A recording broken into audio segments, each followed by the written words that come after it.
College, a time in my life that turned me into a man.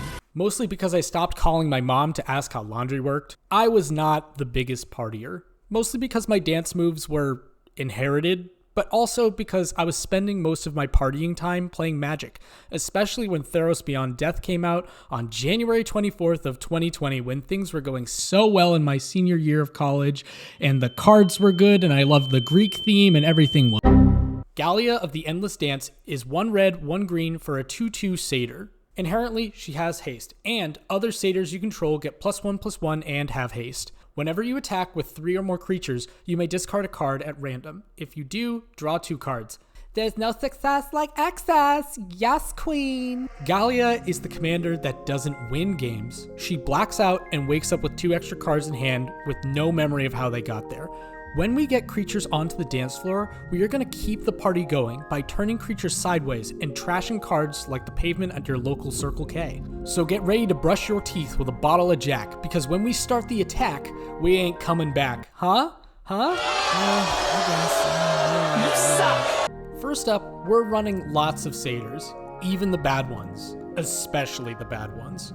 Portent Tracker, Voyaging Satyr, Satyr Wayfinder, Root Rider Fawn, and Composer of Spring are going to be great ramp cards in this deck alongside our other ramp spells.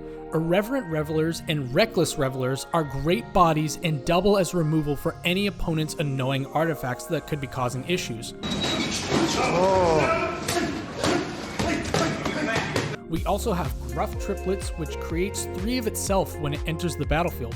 Revel of the Fallen God, which will make 4 Satyrs, and Annex Hardened in the Forge, which makes Satyrs when our creatures die, ensuring that our board doesn't fall off as hard as Macklemore. Like Gallia herself, we also have Anthem cards to keep our Feeble Hoof Gremlins buffed. Adaptive Automaton and Bloodline Pretender are great creatures to have on the battlefield, especially when they can also become one of our forest mistakes. We also have This is the Rhythm of the Night and Vanquisher's Banner as great +1/+1 boons. Other anthems that also give an extra oomph, like Shared Animosity, which gives First Strike, Rural War Chant will give Menace, Bow of Nylea will give Death Touch to our attackers, Berserker's Onslaught will give Double Strike, and Bad Decisions will give Confidence.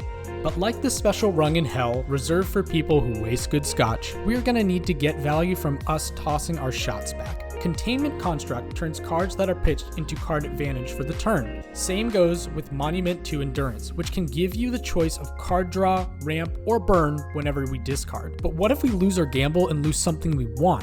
We have cards like Loam Crafter, which is a worse version of Eternal Witness, who also decide to show up to the party. There's also Reap the Past, in case we ramp really fast. Unfortunately, we sometimes need to deal with our opponents trying to stop our flow.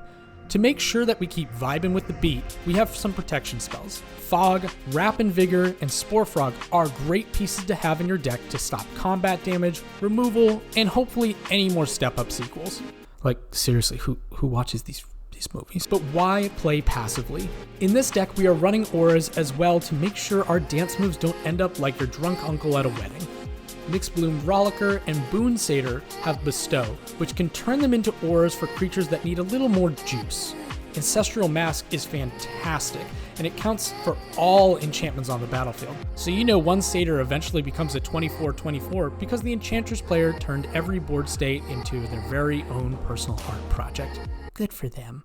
My favorite card in the deck is Bear Umbra, which will untap all of our lands whenever we attack with the enchanted creature. Pair that with one of our finishers, Morag, Fury of Akun. You can obliterate people with lots of combat steps and reset resources. Just make sure you understand that extra combat steps will untap the lands, but won't give you the extra main phases. Something to keep in mind. For more combat steps, we have Ansrag, which will give us extra combat steps if it's blocked by a creature. We could easily put Craterhoof into this deck as a great finisher, but with my experience with this budget deck that I built, I ended up taking it out because I have to be clear. This deck, this strategy with Satyrs, is not good. Playing Gallia is like seeing every Swiftie on Hinge. Sure, you might think that you can fix her, but you also know that her Spotify Wrapped is her resume. You might win. You probably won't. And that's okay. Gallia players pilot her for the love of the game. They put themselves at a disadvantage because winning is just more fun. Especially when you're 3 beers in and think that getting a tramp stamp was a good idea. I have made some changes to this deck over the years, but I kept it under $100 in the spirit of when I first constructed her. The strategy? There is none.